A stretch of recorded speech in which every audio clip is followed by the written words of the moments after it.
Bismillahirrahmanirrahim. Assalamualaikum warahmatullahi wabarakatuh. Pemirsa MTA dimanapun Anda berada, alhamdulillah senang sekali saya Abdul Qudus Ahmad Anom menjumpai Anda dalam program Seruan Khalifah. Baik pemirsa MTA, pada kesempatan kali ini kita akan membahas khutbah huzur pada tanggal 8 Maret 2024. Di mana huzur banyak sekali menyampaikan terkait sahabat-sahabat yang ikut di dalam perang Uhud. Misalnya ada sahabat Hazrat Talha, Hazrat Umar bin Khattab radhiyallahu an, ada Hazrat Ziyad, kemudian ada yang perempuan ada Hazrat Hindun, kemudian ada Hazrat Hamna dan lain sebagainya. Dari antara sahabat-sahabat yang tadi saya sampaikan, adakah pemirsa MTA yang sudah pernah mengenal kisah perjuangan beliau-beliau? Jika sudah, alhamdulillah. Tetapi jika belum, mari kita menyimak di dalam program ini bagaimana kisah perjuangan beliau-beliau para sahabat dalam membantu dakwah atau di dalam membantu mempertahankan agama Islam dari serangan orang-orang kafir pada masa itu. Pemirsa yang dirahmati oleh Allah Subhanahu wa taala, huzur menjelaskan berkaitan dengan perang Uhud. Apakah pemirsa mengetahui perang Uhud itu terjadi pada perang yang keberapa di dalam Islam? Ya, perang Uhud terjadi yaitu perang yang kedua. Perang yang pertama adalah perang Badar. Perang Badar dimenangkan oleh agama Islam atau oleh kaum muslimin. Sedangkan di dalam perang Uhud ini siapa yang memenangkan peperangannya? Apakah pemirsa bisa mengetahui jawabannya? Di dalam perang Uhud ini sungguh sangat unik dan sungguh sangat luar biasa untuk kita gali, ya. Karena banyak sekali pelajaran-pelajaran yang dapat kita ambil di dalamnya. Perang Uhud ini awalnya dimenangkan oleh kaum muslim. Perang yang tidak terlalu lama, ya, jika dikategorikan di dalam peperangan-peperangan di dalam Islam. Berapa hari? Apakah pemirsa MTA tahu berapa hari perang Uhud itu terjadi? Perang Uhud terjadi sekitar 7 hari. Di dalam peperangan 7 hari ini merupakan perang yang cukup singkat, ya. Di dalam 7 hari ini banyak sekali kejadian-kejadian yang luar biasa yang dialami oleh kaum muslimin. Seperti tadi telah saya sampaikan, awalnya kaum muslimin ini mengalami kemenangan di atas kaum kafir. Tetapi karena ada beberapa pasukan yang diperintahkan untuk menjaga celah di Bukit Uhud, itu mereka tidak melakukan ketaatan dengan sepenuhnya. Sebagian besar penjaga yang menjaga celah tersebut, ya, terbawa suasana kemenangan kaum muslim karena kaum muslim sudah mulai mengumpulkan harta-harta ghanimah perang dari orang-orang kafir. Kemudian sebagian pasukan itu turun dan ikut bersama mengumpulkan harta-harta ghanimah. Sehingga celah yang tadinya dijaga dengan pasukan full menjadi dijaga oleh sedikit pasukan saja. Pasukan yang dipimpin oleh Abu Sufyan dari golongan kafir telah tercerai-berai, dibuat kocar-kacir oleh pasukan dari muslim. Namun ternyata ada satu pasukan lagi yang dipimpin oleh Khalid bin Walid yang ternyata mengincar, ya, celah-celah mana yang bisa dimasuki oleh mereka gunanya untuk bisa menghancurkan kaum muslim. Ternyata celah itulah yang ditinggalkan oleh pasukan Islam, dijadikan momen oleh Khalid bin Walid untuk membalikan keadaan. kondisi yang tadinya dimenangkan oleh umat Islam ternyata harus pupus di tengah jalan dikarenakan beberapa orang yang tidak taat dengan penuh kepada pimpinannya. Singkat cerita, Khalid bin Walid bisa mengalahkan pasukan yang menjaga celah dan kemudian turun mengobarkan semangat pasukan Abu Sufyan yang sudah tercerai-berai itu. Kemudian mereka dapat bersatu dan keadaan mulai mencekam yang dialami oleh pasukan umat muslim.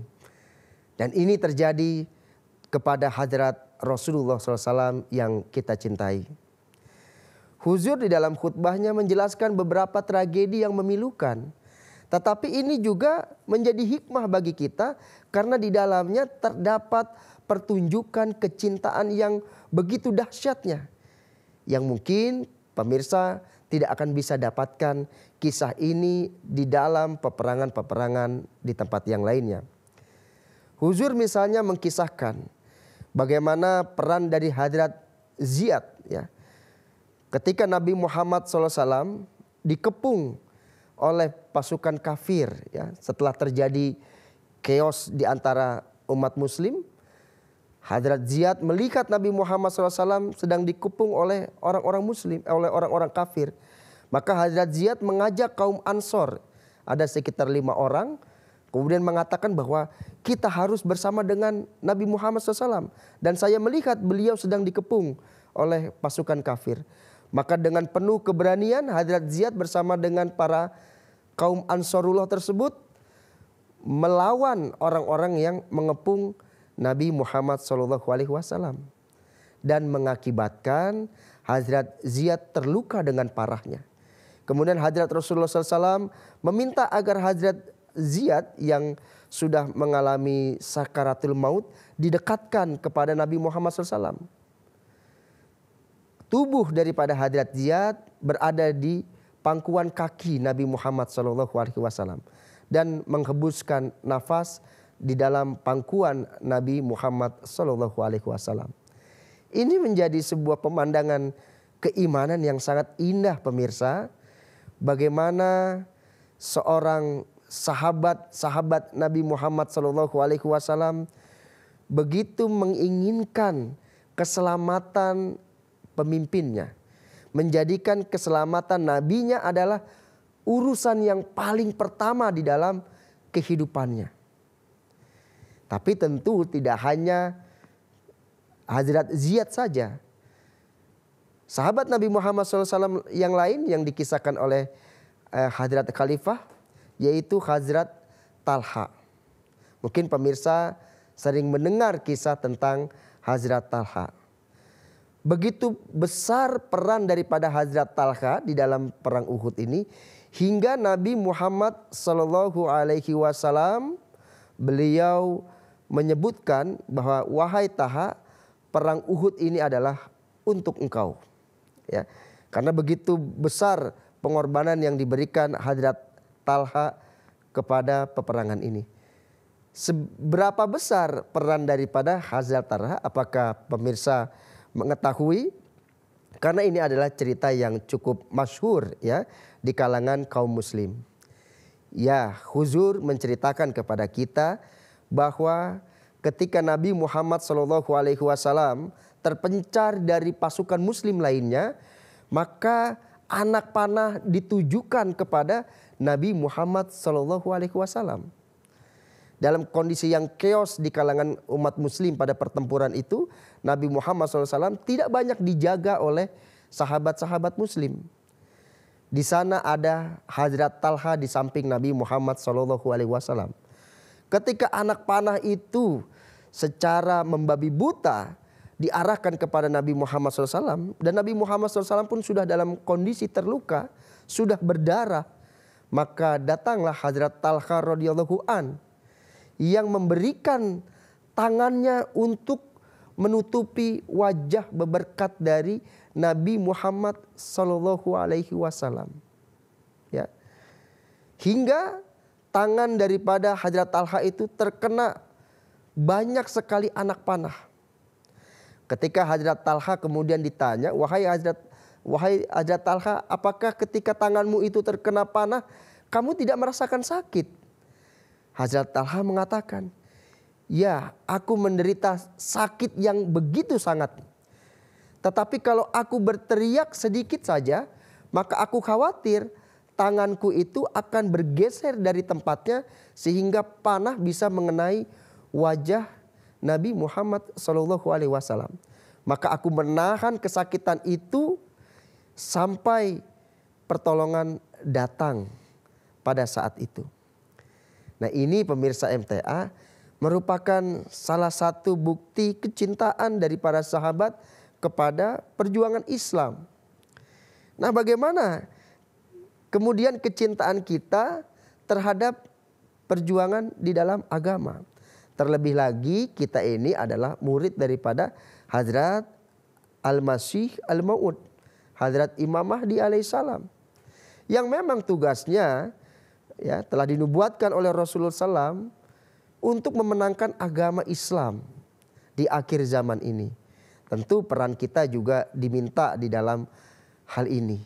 Bahkan Allah Subhanahu wa taala ketika dalam kondisi perang Uhud yang chaos seperti itu di kalangan umat muslim, Allah taala menurunkan ayat Quran surah Ali Imran ayat ke-140. Allah taala berfirman, wala tahinu, janganlah kalian menjadi lemah ya, kepada orang-orang beriman.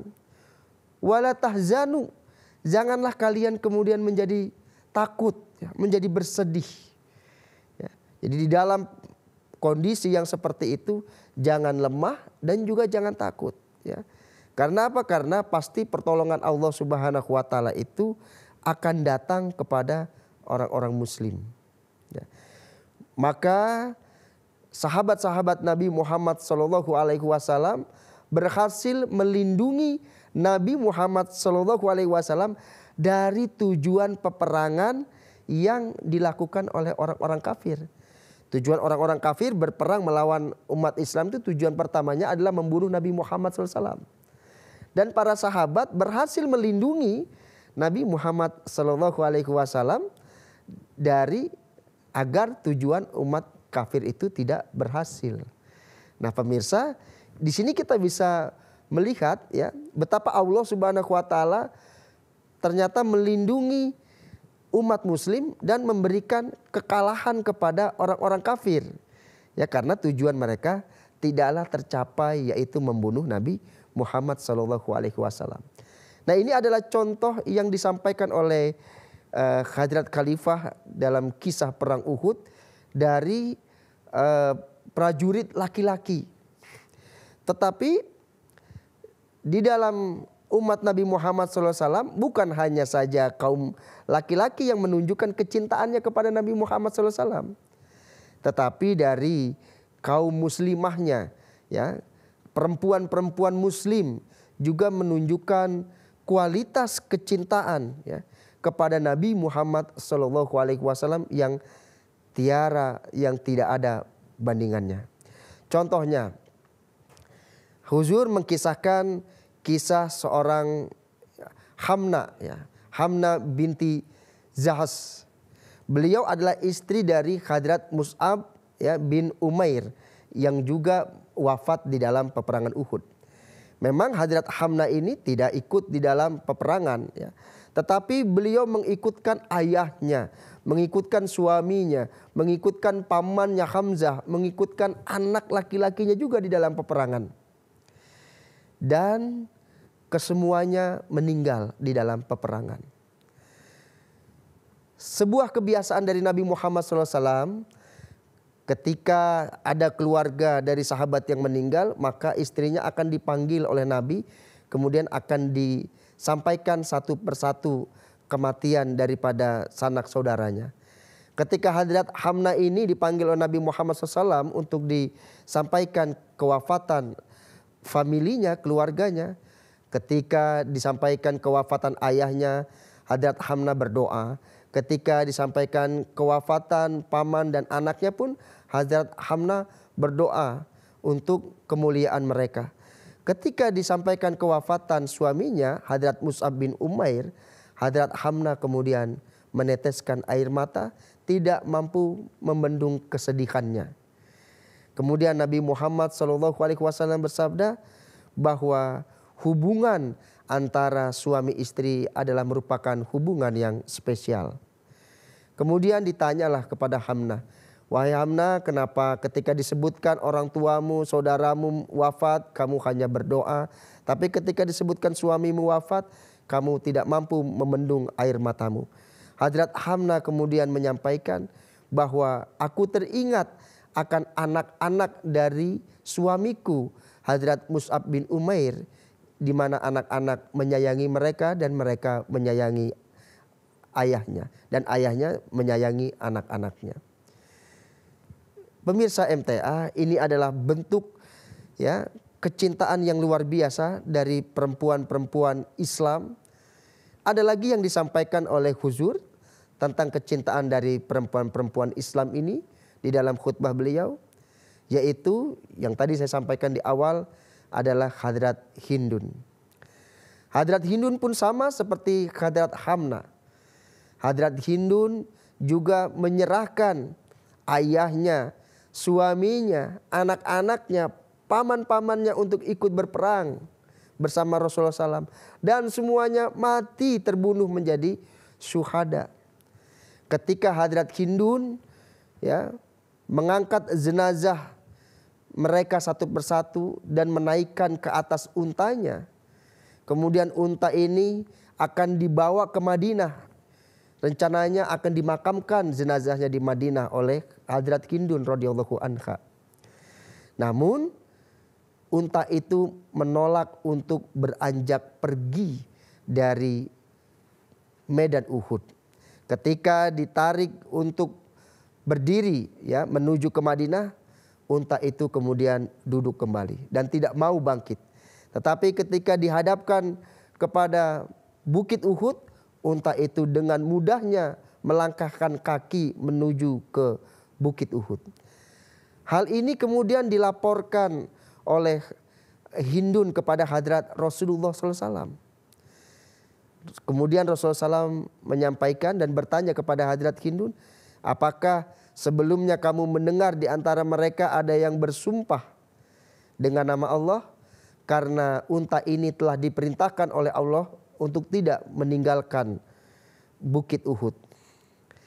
Kemudian istrinya memberikan kesaksian bahwa suaminya pernah bersumpah bahwa jangan bawa jenazahku ke tempat yang hina kembali ke Madinah, tetapi biarkan aku menjadi syuhada di Bukit Uhud. Maka melalui itu Nabi Muhammad SAW memerintahkan sahabat yang telah wafat dari keluarga Hindun ini untuk dimakamkan di perkuburan yang ada di Uhud.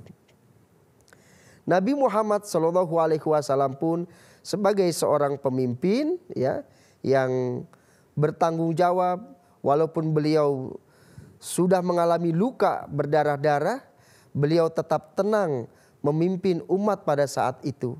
Sehingga seluruh pasukan yang terluka dapat diobati.